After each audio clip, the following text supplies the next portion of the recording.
একাদশীর পরদিন সঠিক সময়ে পারণ না করলে একাদশী ব্রতের ফল পাওয়া যায় না। কি দিয়ে কিভাবে পারণ ভাঙবেন 2 মিনিটে জেনে নিন। ব্রতভঙ্গের জন্য পারণ কি দিয়ে ভাঙবেন? এটা সবচেয়ে গুরুত্বপূর্ণ। পারণ মানে ব্রত ভাঙা।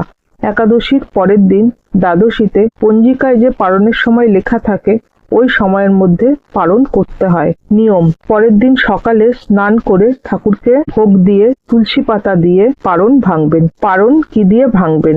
একটু চাল, একটু ডাল, একটু ঘি, এই তিনটে একসাথে সেদ্ধ করে বা ভাত ডাল রান্না করে ঠাকুরকে ভোগ নিবেদন করবেন। তারপরে নিজে খাবেন।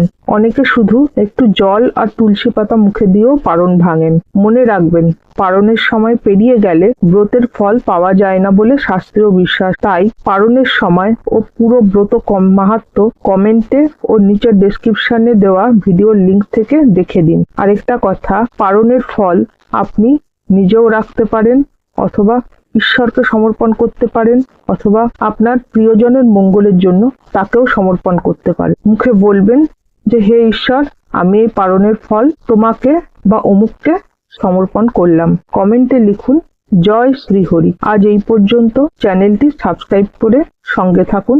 ধন্যবাদ।